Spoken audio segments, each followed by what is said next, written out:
নারায়ণগঞ্জে অপরাধ দমনে নিয়োজিত আইনশৃঙ্খলা বাহিনী এখন সন্ত্রাসীদের টার্গেট। গত ২.৫ মাসে ৫ বার হামলার শিকার হয়েছেন পুলিশ ও র্যাব সদস্যরা। সবশেষ মঙ্গলবার দুপুরে র্যাব ১১-র ৩ সদস্যকে কুপিয়ে জখম করে দুর্বৃত্তরা। সাধারণ মানুষের প্রশ্ন, আইনশৃঙ্খলা বাহিনী যেখানে হামলার শিকার সেখানে তাদের নিরাপত্তা নিশ্চিত করবে কারা, আর কেনই বা বারবার আইনশৃঙ্খলা বাহিনীকে টার্গেট করা হচ্ছে? নগর ভবনের সামনে একজন পুলিশের কাছ থেকে অস্ত্র ছিনতাই, বন্দরে অস্ত্র ছিনতাই হলো। তারপরে আপনার এই যে চানমারি রূপগঞ্জের চনপাড়াতে হলো, আসামি ছিনিয়ে নিল।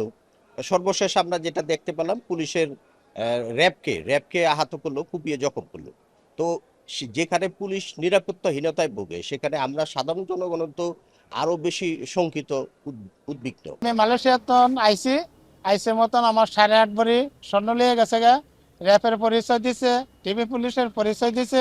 সাইনবোর্ড থেকে নারায়ণগঞ্জের ভিতরে চাষারা এই মোশাক টোশাক যা আছে এইদিকে সব ছিনতাইকারী ডাকাতি হয়। মানুষের দিনে দুপুরে কোবাই নিয়ে টাকা টোকা নিয়ে যায়, বললে কয় আমরা পুলিশের লোক।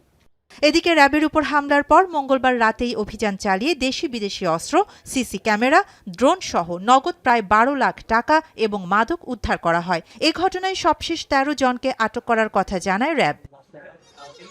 এর আগে সোমবার দিবাগত রাতে নারায়ণগঞ্জের রূপগঞ্জে মাদকের অভিযান চলাকালে শীর্ষ মাদক ব্যবসায়ী উপজেলা যুবদলের যুগ্ম আহ্বায়ক শামীমকে আটক করে পুলিশ। এ সময় তার লোকজন পুলিশের উপর হামলা চালিয়ে শামীমকে ছিনিয়ে নেয়। এ ঘটনায়ও পুলিশ মামলা দায়ের করেছে এবং ১৩ জনকে গ্রেপ্তার করা হয়েছে।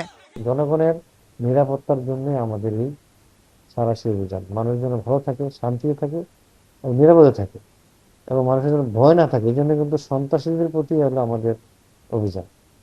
এই জন্য কোনো সাধারণ কোনো জনগণ তার আগে কোনো আক্রমণের শিকার হয়েছে এরকম কোনো তথ্য কিন্তু আমাদের নাই।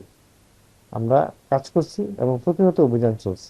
আইনশৃঙ্খলা বাহিনীর উপরে হামলা বিচ্ছিন্ন কিছু ঘটনা ঘটছে না যে তা না, আমাদের নারায়ণগঞ্জেও দু একটা ঘটনা ঘটেছে এবং গতকাল আমাদের র্যাবের গোয়েন্দা কার্যক্রমের সময়ও আমাদের র্যাব সদস্যদের উপরে হামলার ঘটনা ঘটেছে। এগুলা বিচ্ছিন্ন ঘটনা এবং এইটার পরে আপনারা দেখেছেন যে র্যাব গতকাল রাতে বিভিন্ন জায়গায়, নারায়ণগঞ্জ শহরের বিভিন্ন জায়গায় আমরা অভিযান পরিচালনা করেছি এবং এর সাথে সংশ্লিষ্ট অনেককেই, গতকাল অভিযানে প্রায় ১৩ জনকে আমরা গ্রেপ্তার করতে সক্ষম হয়েছি এবং এটা আমাদের অব্যাহত থাকবে।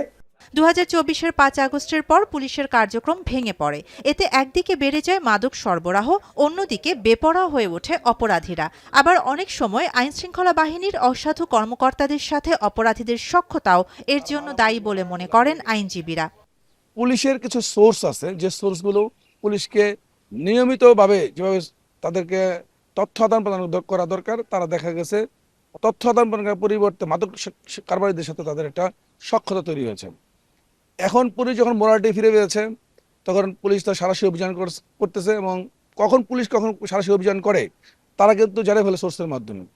নারায়ণগঞ্জে ধারাবাহিক এসব হামলার ঘটনায় উদ্বেগ বাড়ছে সাধারণ মানুষের মধ্যে। যদিও আইনশৃঙ্খলা বাহিনী বলছে পরিস্থিতি নিয়ন্ত্রণে রাখতে তাদের অভিযান অব্যাহত রয়েছে। এখন দেখার বিষয় এসব উদ্যোগ কতটা নিরাপত্তা নিশ্চিত করতে পারে সাধারণ মানুষের। পরিস্থিতির উন্নতিতে সংশ্লিষ্টদের কার্যকর পদক্ষেপই এখন সময়ের দাবি। এখন নারায়ণগঞ্জ।